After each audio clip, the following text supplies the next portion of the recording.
medial y poquito borde inferior de lo que sería mi cavidad orbitaria. Obviamente forma parte de lo que sería la bóveda palatina, específicamente la parte anterior de nuestro paladar óseo. Forma también parte esta porción de lo que sería parte de lo que serían las cavidades nasales, y obviamente en la parte lateral va a conformar parte de la fosa infratemporal. Entonces esta aquí es, pues digamos, una de las piezas principales de lo que sería la parte del esqueleto facial. Y en la manera en que hacemos la descripción de las estructuras nos va a servir como de referencia la apófisis palatina. Aquí en este caso se une con la contralateral, con la homónima, aquí sobre la parte de la línea media, y por la misma forma que tiene esta apófisis palatina, va a formar una bóveda y formaría parte anterior de lo que sería el paladar óseo. Ya habíamos mencionado que la parte posterior de nuestro paladar óseo está conformado por la porción perpendicular de nuestro hueso palatino. Entonces, aquí algo que va a destacar, por ejemplo, en lo que sería este borde inferior de mi maxilar, es que se van a ubicar lo que serían la parte de los alvéolos, ¿sí? Aquí sobre esta zona, y va a dar entre este espacio interalveolar la sobreposición de estos alvéolos, lo que sería propiamente de una pieza dentaria, y en este caso correspondería a los dientes de la parte superior. Entonces, en la manera en que vamos a describir lo que son las estructuras, vamos a tener como base mi apófisis palatina. Entonces, vamos a tener como referencia la apófisis palatina, lo que está por encima, lo que está por debajo, lo que estaría en un momento dado de manera externa, o bien si yo hago una separación de ambos maxilares, lo que yo pueda ver en la parte interna. Aquí vamos a encontrar una cavidad neumatizada que sería el antro maxilar, que en ocasiones en pacientes que llegan a tener traumatismos contusos, aquí lo que es la parte del piso de la órbita, generalmente es la zona que, como está más delgada, aquí lo que es la parte de los huesos, aquí que conforman el piso de la órbita, es el lugar más frecuente en traumatismos contusos que llegue a haber una fractura.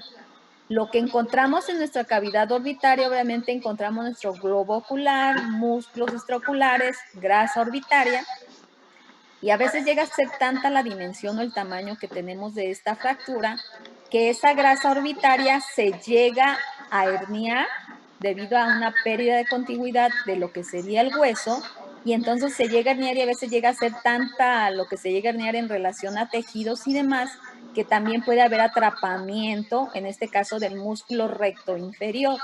Entonces, lo que nos puede referir en todo caso un paciente, les llega un paciente que hubo un pleito, hubo un puñetazo, o viene en un accidente laboral, hubo un objeto que por la velocidad se impacta sobre la parte de la cavidad, propiamente la región oculopalpebral, y cuando haces tú la exploración, obviamente puedes encontrar ese edema de partes blandas, como es de párpados, puede haber equimosis, y en la medida posible que el paciente puede abrir el ojo, y si le refiere diplopia, ahí es importante, obviamente, vamos a tener una limitación para que el paciente pueda elevar el ojo, y aquí va a referir diplopia, y ahí es importante hacer un estudio de una tomografía, porque seguramente debe de haber ahí una fractura de piso de órbita con atrapamiento de músculo recto inferior y grasa, y ahí se tiene que entrar a un tratamiento quirúrgico donde a través de una placa de titanio se tiene que liberar ese músculo, esa grasa orbitaria,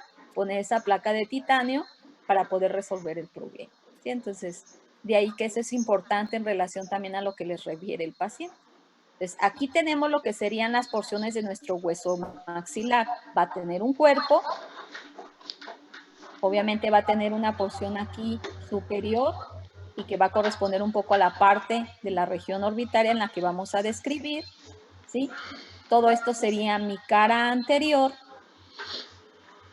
Esta porción que estaría aquí lateral correspondería a la región infratemporal, y aquí en lo que completaría esa como perita que les mencionaba de delimitación de lo que sería mi parte ósea de mi narina, va a corresponder a la parte nasal.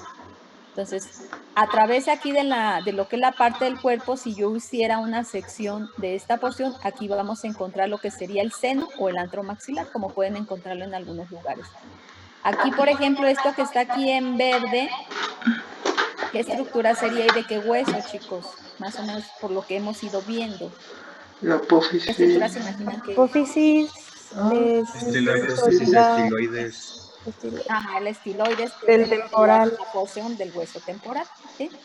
Entonces aquí ya podemos ver el resto también de las estructuras. Aquí lo que correspondería a mi hueso lagrimal, el frontal, acordarse de aquí esta porción que sería el hueso del esfenoides, alas menores, alas mayores y la porción de mi hueso cigomático.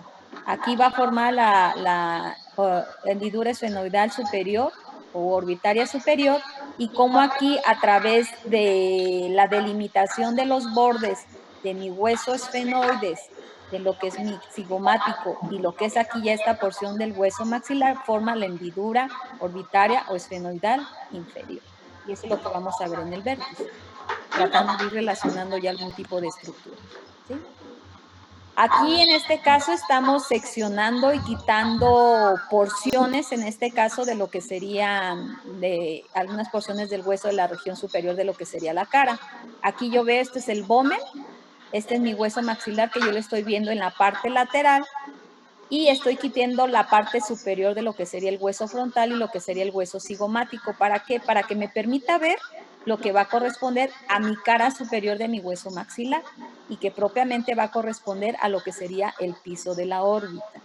Esta porción de lo que es mi hueso del maxilar forma parte de la porción del piso de la órbita y aquí vamos a ver cómo se ve inmerso y vamos a encontrar ahí una superficie plana, pero se va a ver aquí en este caso posteriormente interrumpida a través de un surco que posteriormente y en la parte anterior va a alojar, obviamente a través de este trayecto hay un conducto, el conducto infraorbitario, para terminar posteriormente aquí en la parte anterior en un orificio, que sería el orificio por donde va a pasar el nervio infraorbitario.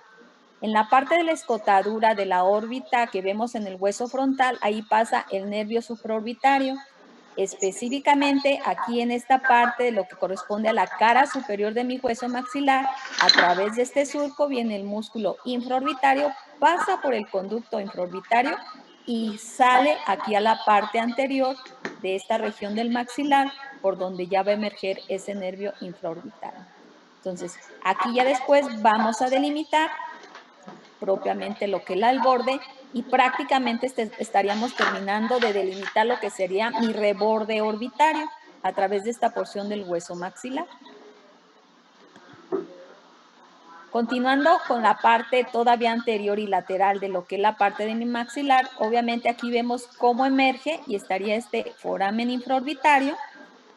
Aquí encontraríamos lo que se refiere a la parte de la sutura cigomático maxilar. Ahí es donde a través de la porción de mi hueso cigomático va a formar propiamente lo que es el pómulo de la cara. Y aquí sobre esta zona vamos a encontrar lo que se refiere a la parte de la fosa canina. Y ahí va a marcar la zona de inserción del músculo elevador del ángulo de la boca que lo vamos a encontrar localizado aquí sobre esta zona. Miss, Posteriormente ¿podría vemos aceptar a Angie, por favor? Ah, no, perdón, a Elisa. a Elisa. Gracias. Aquí encontraríamos lo que sería la fosa canina. Esta es mi escotadura nasal que va a terminar de formar esa pera que les mencionaba. Y aquí correspondería a la espina nasal anterior. Recordar que tenemos una espina nasal en nuestro hueso frontal. Y también tenemos una espina nasal que se forma con la contralateral ya formando un pico y forman aquí esta porción. Entonces, esto es lo que podemos delimitar hace rato en la imagen anterior.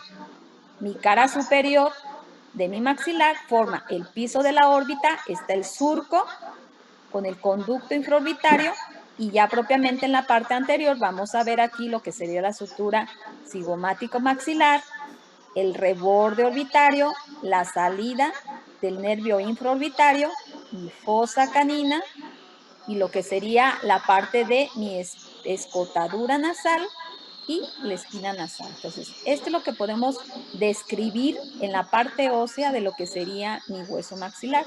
Obviamente ya cuando empezamos a ver la parte de músculos, esta superficie prácticamente va a estar cubierta por músculos.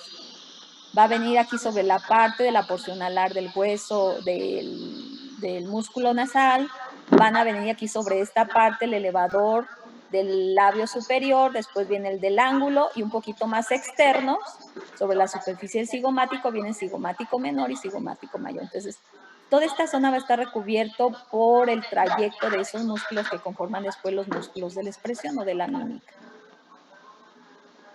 Si me voy un poquitito ya más a la parte lateral, esto es anterior. Aquí veo mi espina nasal, escotadura nasal, fosa canina, el orificio de lo que sería mi nervio infraorbitario. Aquí vemos el conducto, como en la parte superior se forma el surco, forma el piso de la órbita y ahora vemos la parte lateral. Aquí se está quitando y se está seccionando lo que correspondería a la parte de mi hueso cigomático. Entonces, hace rato en una imagen de la clase anterior les decía cómo tenemos que seccionar a cierto nivel que nos permita quitar prácticamente la apófisis cigomática, tanto del cigomática como del hueso temporal, para que podamos delimitar esa zona. Entonces, ese arco cigomático, en la parte por encima de él sería la fosa temporal. Y por debajo de ese arco sería la zona de mi cara inferotemporal y va a corresponder esta zona de lo que sería mi maxilar. Entonces, aquí en la parte posterior vamos a ver forámenes, orificios nutricios de tipo vascular y de tipo nervioso que van a ir sobre esta zona, ¿sí? Y esto lo vamos a definir como la tuberosidad del maxilar. Y obviamente aquí vamos a empezar a ver el implante de los arcos alveolares que vamos a encontrar aquí sobre el borde inferior de mi hueso maxilar. Entonces, así es como podemos dividir todo lo que sería la parte externa, lo que yo puedo tocar en un momento dado hasta cierto límite de las estructuras que yo puedo visualizar de manera externa de mi hueso maxilar. Y ahora aquí es como si yo hubiera separado lo que serían ambos maxilares. Y yo estoy haciendo un corte en sentido sagital, separando cada uno de los huesos maxilares y me va a permitir ver la parte medial o interna de mi hueso maxilar. Entonces, esto me va a permitir en un momento dado a través de la apófisis palatina delimitar lo que está por encima y la cara interna de mi hueso maxilar y lo que está por debajo. Y vemos aquí la relación que guarda formando todo nuestro paladar óseo con la porción horizontal de mi hueso palatino y como la porción vertical, aquí que sería de mi hueso palatino, podemos ver el resto de las estructuras que ya mencionamos. Aquí en esta sería la cresta de la concha donde se va a insertar el cornete inferior. Y vemos cómo se relaciona toda esta parte por encima de la apófisis palatina, la relación que guarda con mi porción perpendicular de mi hueso palatino. ¿Sí? Entonces, mi apófisis palatina me va a ayudar a delimitar lo que está por debajo y lo que está por encima. Si nos empezamos a hablar un poquitito lo que se refiere a la parte de las características que tiene mi apófisis palatina, esta va a conformar lo que sería la parte del paladar óseo en la parte anterior y se va a unir posteriormente con la parte de la lámina horizontal del palatino para formar todo el paladar óseo, ¿sí? Es una superficie, entre comillas, lisa, tiene ciertas rugosidades, obviamente posteriormente va a estar recubierto por lo que sería la parte de mucosa y en un momento dado va a permitir que a través de esta misma va a haber aquí un canal en la parte anterior que va a ser, al unirse con el otro, van a formar un conducto y va a corresponder a lo que sería el conducto incisivo o palatino anterior. Y aquí en lo que sería la parte de este borde lateral de mi apófisis palatina, pues van a estar el implante de cada uno de los alvéolos, donde posteriormente va a ir insertado en cada uno de ellos una pieza dentaria. Entonces, esto se refiere a la parte de mi apófisis palatina, ¿sí? Que es una superficie, entre comillas, lisa, pero también rugosa por las características que tiene. Y sobre la parte superior de esta apófisis palatina va a conformar lo que sería parte de la cavidad nasal y la parte inferior de esta apófisis palatina va a formar la parte del paladar óseo de nuestra cavidad oral. Entonces, Apófisis palatina es mi punto de referencia para descripción, mi porción suprapalatina. ¿Yo qué voy a ver en esa parte de esa porción? El surco lagrimal. Hasta acá venía desde la parte de mi hueso de lagrimal o del unguis, hay una cresta, inicia mi canal, a través de todo este trayecto va a venir lo que sería mi conducto nasolagrimal, que sería mi parte excretora de la lágrima, y normalmente la lágrima donde debe de llegar es a nivel de la narina en el meato medio, debe de llegar aquí en esta zona. Entonces vamos a tener un hiato maxilar, un surco lagrimal, y lo que sería esta porción y esta saliente va a corresponder a la apófisis frontal de mi hueso maxilar, y en la parte posterior vamos a ver después cómo está la cresta etmoidal, que de alguna manera tiene contigüidad y está en la cercanía de lo que sería el seno o el antro maxilar. Y entonces, esto es lo que podemos identificar en cuanto a estructuras de la región suprapalatina. Apófisis frontal, un surco lagrimal, un hiato maxilar, el antro maxilar o seno maxilar, que es una cavidad neumatizada que vamos a encontrar, y cómo en la parte posterior tiene relación con la cresta de la concha, donde se va a insertar lo que sería el cornete inferior, y la relación que guarda un poquitito más acá en la parte superior con la cresta etmoidal, que ahí es donde va a estar nuestro cornete medio. La porción infrapalatina, que correspondería a esta propiamente, pues forma parte de la parte anterior del paladar óseo para posteriormente formar paladar óseo con la porción frontal del hueso palatino, ¿sí? Entonces, aquí estamos haciendo una separación de ambos maxilares. Aquí está de manera contraria a lo que sería mi apófisis frontal. Esta sería la parte posterior, el antro maxilar, y esta sería mi apófisis palatina, lo que da a la cavidad nasal, y esto inferior quedaría a la parte de la cavidad oral. De bordes, mi borde anterior va a venir aquí desde esta parte. Si yo me voy desde la parte inferior, espina nasal, mi escotadura nasal, cómo viene y termina hasta la apófisis frontal. Por situación, este sería el borde anterior. Desde aquí y haciendo. Luego lo que sería mi borde posterior, que prácticamente correspondería a lo que es la parte de la tuberosidad de mi maxilar, que va a delimitar mi fosa infratemporal y que en la parte inferior se va a insertar con el hueso palatino. Mi borde infraorbitario, que correspondería al borde superior, que sería esta parte, va a delimitar el reborde orbitario de la parte medial, de la parte inferior y de la parte lateral, y el borde inferior de mi maxilar va a delimitar en un momento y va a estar excavado a través de esos alvéolos dentarios, y mi músculo va a tener, mi hueso maxilar va a tener ángulos que van a corresponder propiamente a la apófisis frontal y lo que sería la parte de la cresta lagrimal en la parte superior. Eso es lo que podemos hablar en relación a la parte del hueso maxilar. Aquí lo vemos en la parte superior también esta imagen. Vemos aquí lo que es mi cuerpo, lo que es esta parte anterior, y puedo definir aquí yo lo que es el orificio del nervio infraorbitario, lo que sería el borde inferior, mi escotadura nasal y mi espina nasal anterior. Y ahora, pues para terminar lo que serían los huesos propiamente de la cara, vamos a ver lo que sería la parte de la mandíbula.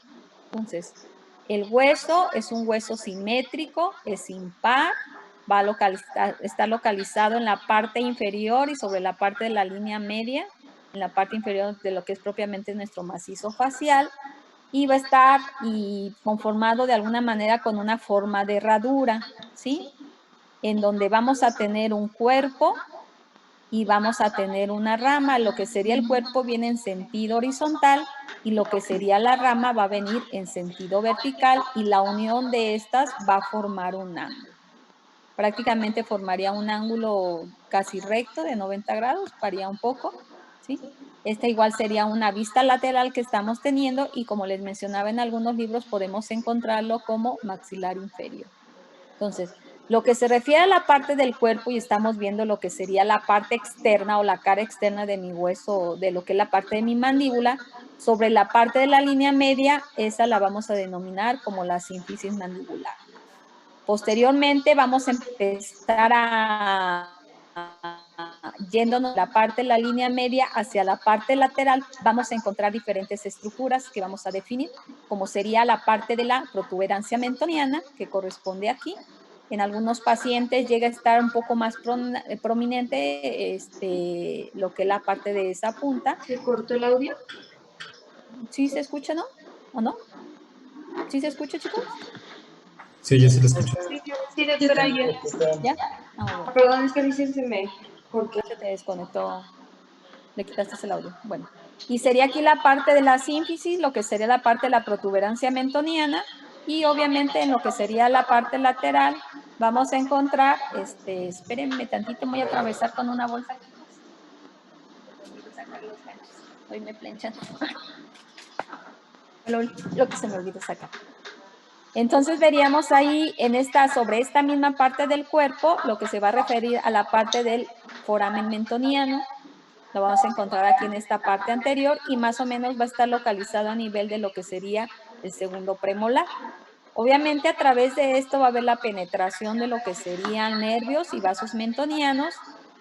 Obviamente va a haber un conducto o un trayecto que vamos a ver posteriormente en la parte posterior de lo que sería la parte del cuerpo de la mandíbula y va a formar aquí en esta parte anterior una línea, esta línea oblicua que va a marcar en un momento dado la zona de inserción del músculo depresor del labio inferior y el del ángulo de la boca. Entonces, algunos de estos surcos, líneas, también van a demarcar lo que se refiere a la parte de, como les decía, de estructuras, en su mayoría de tipo muscular. Voy a conectar la computadora, se está acabando la pila. Y las otras son estructuras de tipo, cuando veamos, por ejemplo, húmero, cómo se encuentra un surco donde está la impresión del nervio radial. Pero aquí específicamente a nivel de la mandíbula, esta línea oblicua delimita cómo va a ser el paso de los músculos que están en el ángulo del labio inferior y el depresor del labio inferior que vamos a encontrar. Y obviamente aquí sobre la parte de este borde superior vemos lo que sería las eminencias alveolares y entre cada una de ellas se va a formar un tabique intraalveolar para que permita el implante de lo que serían la parte de las piezas dentales. En la cara posterior, yo estoy viendo aquí la parte posterior de lo que se refiere a la parte de mi cuerpo. Obviamente aquí vendría lo que es la parte de la sínfisis mandibular. Aquí en la parte inferior vamos a encontrar relieves óseos o depresiones. Específicamente sobre la parte y en la cercanía del borde inferior vamos a encontrar 4 salientes, 2 superiores y 2 inferiores, que van a ser las espinas mentonianas o las pueden encontrar con el nombre de apófisis geni. Y eso de alguna manera van a ser una zona de inserción cuando veamos después lo de los músculos suprayoideos. Aquí en una de estas apófisis se van a insertar unos músculos, ¿sí? de la región suprayoidea y obviamente otros de los que van a conformar el piso de la boca. Pero aquí en la parte inferior encontramos estas 4 salientes denominadas espinas mentonianas o apófisis geni. Y en algunas personas, por ejemplo en mi caso, yo la tengo muy abultada y a veces ahí los dentistas lo definen como torus a esa parte de esas apófisis geni que están más prominentes. Y sobre esta zona va a venir aquí después una línea, que sería la línea miloyoidea. Y aquí va a ser una zona de inserción de otro de los músculos suprayoideos, que sería el miloyoideo, y en un momento dado va a formar parte de lo que también formaría el piso de la cavidad oral. Entonces, sobre esta misma línea, que es la línea miloyoidea, sobre la parte superior hay una fosita que se denomina fosa sublingual. Ahí va a ir la glándula sublingual. Y por debajo de esta línea, aquí va a ir alojada y se denomina fosa submandibular y va a ir alojada la glándula mandibular. se continúa para formar posteriormente, a través de todo este surco miloyoideo, y va a dar paso a lo que sería el nervio también ahí sobre esa zona. Y algo que no me acuerdo si viene aquí después. Sí, todavía aquí continuamos. Aquí en relación a la parte de los bordes, sobre la parte del borde superior, obviamente viene aquí los diferentes arcos alveolares con los tabiques que permiten el implante de lo que serían las piezas dentarias. Y sobre la parte inferior aquí va a haber una fosita por debajo de las apófisis geni, que se llama fosita digástrica, y ahí es donde va a llegar lo que sería el vientre anterior del músculo digástrico, que es otro de los músculos de la región suprayoidea. Entonces, aquí a nivel de lo que es mi mandíbula, en la parte posterior prácticamente tenemos las zonas de inserciones de músculos suprayoideos, que sería a nivel de las apófisis geni, a través de lo que sería la lina miloyoidea y lo que sería la parte de la porción de la fosita digástrica, y aquí vienen esos músculos, que sería el músculo digástrico, que tiene un vientre posterior y un vientre anterior, y músculo miloyoideo, forman un rafé junto con el otro, y los que serían los músculos donde se van a insertar a nivel de las apófisis genis, que serían los genioyoideos, los que se van a formar ahí en esa zona, ¿sí? Entonces ahí prácticamente son 3 músculos de la región suprayoidea que se van a formar ahí.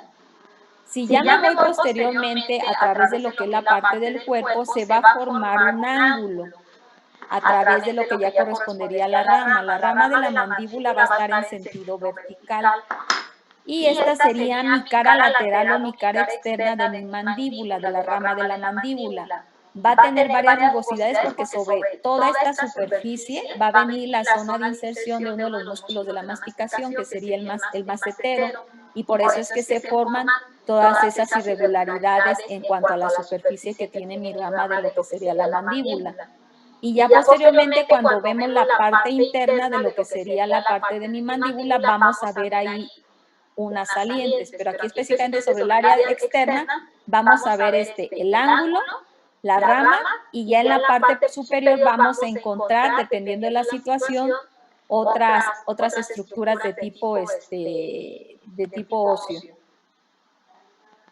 Entonces, aquí en esta parte veríamos lo que se refiere a mi rama en la parte interna.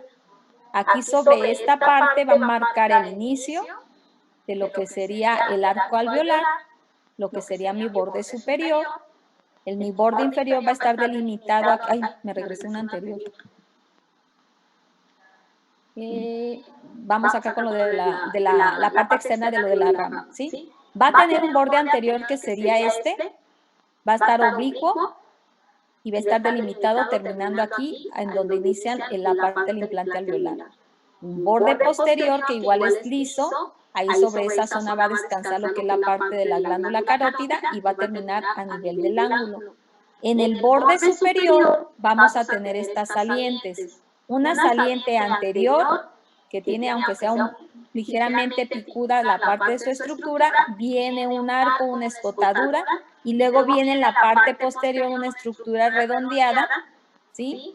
Que van en este caso la parte anterior va a ser la apófisis coronoides, en donde va a llegar y se va a insertar aquí el músculo temporal, forma la escotadura, y luego en la parte posterior va a formar lo que sería el cóndilo de la mandíbula, donde se va a articular posteriormente en la parte de la cavidad glenoidea que encontramos en la cara inferior del hueso temporal, formando la articulación temporomandibular.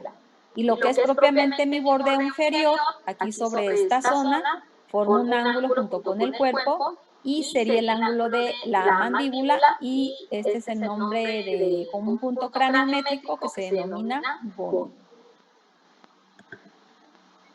Y esto sería en relación a la parte de los huesos de la cara, chicos, ¿sí? O sea, más o menos esto es un poquitito más sencillo lo que es el hueso de la